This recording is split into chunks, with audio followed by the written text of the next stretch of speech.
Hey everyone, time on the Pew with Sue. Okay, so gratitude list from yesterday, I just kind of wanted to share because I started the day not very grateful, which makes me laugh because I have so much to be grateful for. And at the end of the day, I have so much to be grateful for that I can't even remember it all and I have to try to record it. So welcome to the recording of my gratitude list from yesterday. And so it starts out where I'm really not that grateful. I actually do a really good rant on my inspiration group. Nice of me, right? And but that's part of inspiration too, is to see someone kind of crawling along and going, man, I'm really kind of sucking about life today. And then see them pull out, right? It's good to witness, I think. Happens all the time. Anyway, could go in and on about ego and all that stuff with that. But so yesterday I don't have time to go through Facebook, but when I go to private message someone, or I get notifications, I'll go on and I'll see the first post that's up. You know, I don't get time to scroll through, but I'll take the first one. So the first one yesterday was a picture of someone that I had thought about just 2 nights before that, just before bed, and thought, oh, I hope they're okay and I hope they're doing all right. And they live a pretty risky, hard life, you know? Very hard life, difficult life. Anyway, I was wondering how they were doing and sent up a little prayer.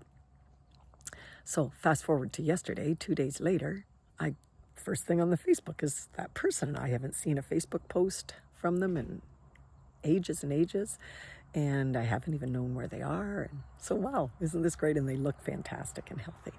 So I tap in with her private message and I say, hey, here's what I got to say, right? And that is, you look marvelous, dear, fabulous. And I'm just acting like my niece, Sarah Jeannie.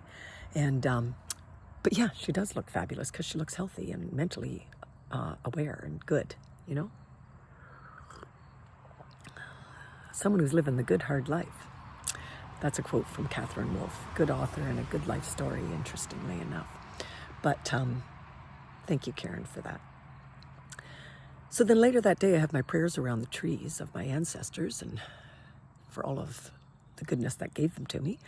And I go down to wash my hands and face at the lake. And I pick up my phone when I come back from washing my face, and there it is, a private message from her. And she says, well, your private message was so timely. And she talked about the fact that she's about to enter a very, very, very difficult part of her journey. But man, will it reap some rewards if she can make it through, right? And so she's going to need some encouragement, because it's going to take courage to go where she's going. But man, did we have a visit.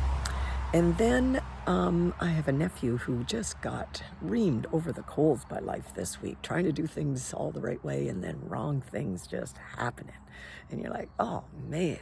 And like things where, you got to say, as we forgive those who trespassed against us. We have to forgive in the measure of which we wish to be forgiven. Otherwise, we don't understand forgiveness, right? We don't, unless you have to forgive someone. Anyway, wow, he has to really work at that this week. And so we have a talk back and forth about what do you do to help that situation? Anyway, he wrote me back a text. Well, literally had me in tears. Just about the beauty of which our relationship has been lived out between the two of us and the richness that we've been delivered. And the love and wealth that comes from that, right?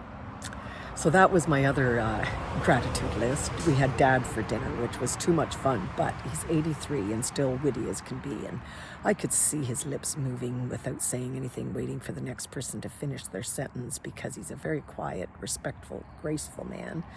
But I knew. He doesn't know that I'm 2 steps ahead of him. I knew he was going to say something that was going to be cheeky about me and my friend. Oh, it was funny though. Oh, and the best part was me anticipating him ready to say it because I knew he was coming out with something. Oh, the gift is upon me because I get to see the glee that I have produced in all these people who razz me. Anyway, then my friend who is a dental hygienist who is just in an environment that's not great. It's just not great. It's just not great. I mean, when I say it's not great, I mean I could go on a rant, not great. And boy, give me a soapbox. Anyway, I feel for her because she's kind of trapped in this position, and we talk about it most days, and I try to inspire where you're going, yeah, get out there and get in the trenches. It's going to be great, right? It's not great. It's not great for anybody. Anyway, the good part is that her day turned out to be great, and mainly because some people canceled, to be honest, because you're overbooked, right? So often in many of these environments. Anyway,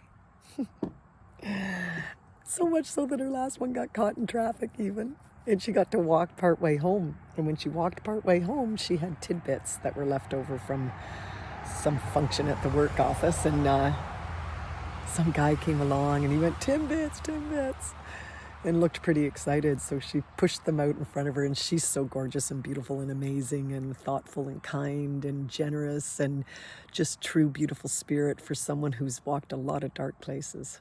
Anyway, I can just picture her extending them out to him, and he took them, and she said he was so happy. He was so happy to have the Timbits. So I got my pen and paper out, and I want to write a poem about Timbits. But I didn't do it. I got out of time. I ran out of time by the end of the long, long day yesterday. But that's another way of which that my day was blessed. And that's just the cream of the crop stories, right? So when you fill your cup up today of water, which is the source of all life, that was turned into wine. And put your ice cubes in it. Put the big ones in for the big blessings and the little ones for the little blessings. Fill in all those spots with the little ice cubes with the little blessings. Maybe a little slice of lemon to let you remember that life is spicy. It's spicy. It can be too sour. It can be too sweet. It can be just, life is spicy. And hydrate yourself and flush your lymphatic system today while you continue to pray for yourself and others. Cheers. Time on the Pew with Sue. So what's your gratitude list, right? What's your gratitude list? So if you got anything, let me know. Thanks for the visit.